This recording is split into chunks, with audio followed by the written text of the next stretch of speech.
A decisão do referendo do Brexit causou um mau humor generalizado nos mercados financeiros, em meio a incertezas sobre o impacto que a saída do Reino Unido do bloco deve causar aos outros países pelo mundo e aqui no Brasil. A curto prazo, a relação do Reino Unido com a União Europeia é incerta. A moeda local, as libras esterlinas, perderam cerca de 9% do valor e as bolsas de valores britânicas caíram 10%. Fora isso, a saída do Reino Unido pode indicar um problema para empresas. Se você produz no Reino Unido, hoje é possível vender para qualquer país da União Europeia. Porém, isso irá mudar e vender para fora será, além de complicado, caro pelas tarifas. Exatamente, o comércio britânico hoje é fundamentalmente com os países da União Europeia. Os maiores parceiros comerciais, o maior parceiro comercial é a União Europeia. Os maiores parceiros individuais, a Alemanha, a Itália, a França. Isso vai continuar, mas como vai continuar? Quer dizer, o que é um parceiro econômico dentro da União Europeia? Um produtor britânico pode exportar para o importador alemão sem pagar nenhuma taxa, nem nada. Né? Dentro dos 28 países que compõem a União Europeia, o comércio é livre, como se fosse o mesmo país, né? Para consumir, para vender. Isso vai mudar, certamente vai mudar, porque a Inglaterra, o Reino Unido, não vai ser mais membro da comunidade. Como é que vai acontecer? Ninguém sabe como é que vai ser os níveis de taxação. Quer dizer, vai afetar o comércio? Vai afetar o comércio. Então, de que maneira?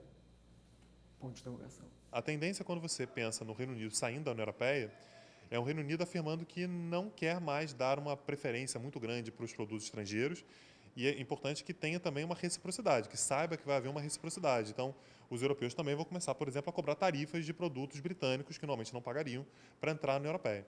Então, é um fechamento da ilha, né? O Reino Unido ele passa a ter um fechamento um pouquinho maior.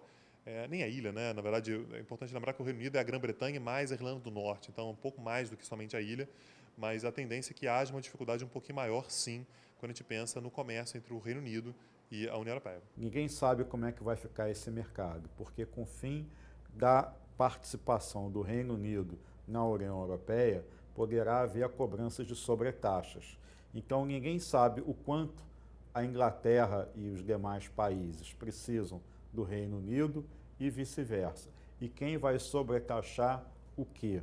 A verdade é que não será mais livre como hoje funciona e que ninguém consegue apostar ainda qual vai ser o destino final dessa equação. Um dos maiores motivos do rompimento é a imigração.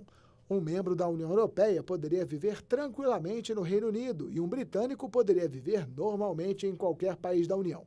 Com isso, são 1.200.000 britânicos vivendo em países da União e 3 milhões de europeus não britânicos vivendo no Reino Unido.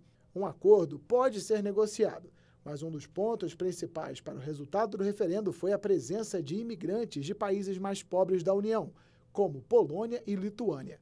Assim, é esperado que esse acordo seja realmente suspenso, o que significa que muitos europeus com vidas estabilizadas e empregos no Reino Unido serão obrigados a deixar o local. A questão da imigração é um dos principais, segundo alguns, talvez o problema central da Europa. No caso da Inglaterra, existe uma comunidade muçulmana muito grande de paquistaneses, bangladeshianos, países que pertenciam ao Império Britânico.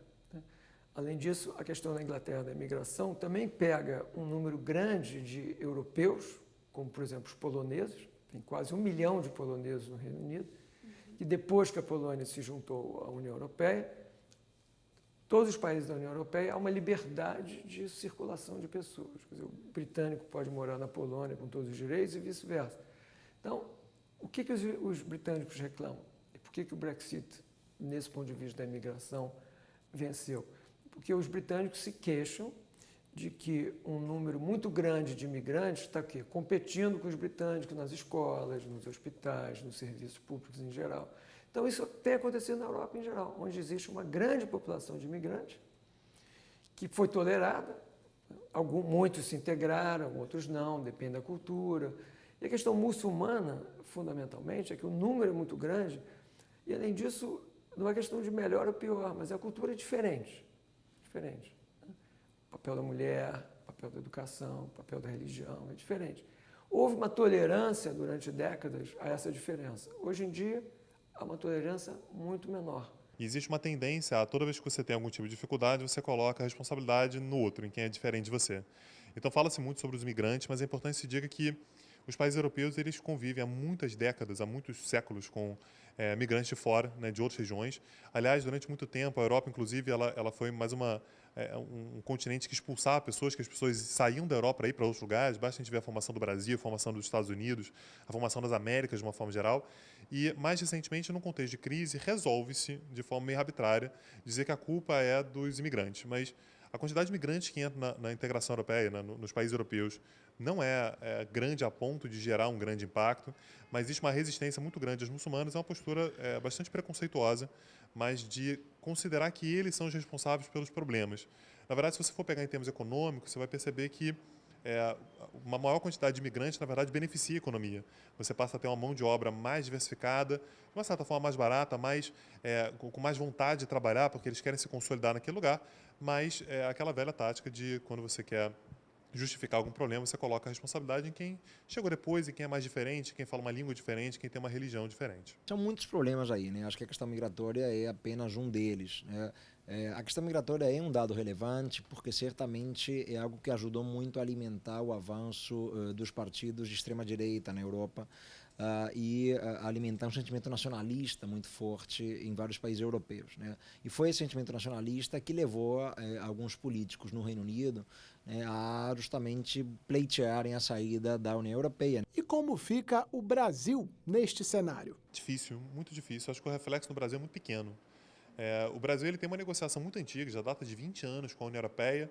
O Reino Unido era um país que gostaria de assinar um acordo com o Mercosul, saindo agora, a gente tem menos uma força advogando a favor de um acordo entre Mercosul e União Europeia, mas as consequências para o Brasil são muito indiretas, então vejo um impacto muito pequeno para o Brasil. O Brasil é uma economia que sofre muitos efeitos de qualquer turbulência maior na economia mundial, na economia global e no mercado financeiro, né?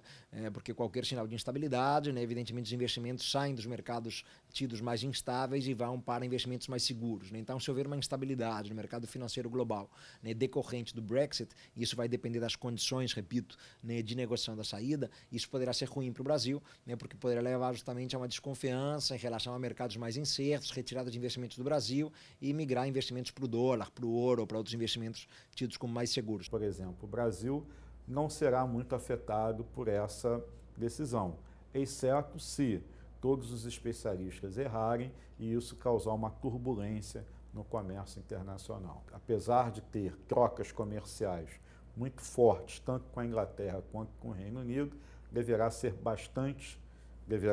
pouco afetado por essa decisão. O Repórteres desta semana fica por aqui, sempre agradecendo a sua companhia. Obrigado e até a próxima edição.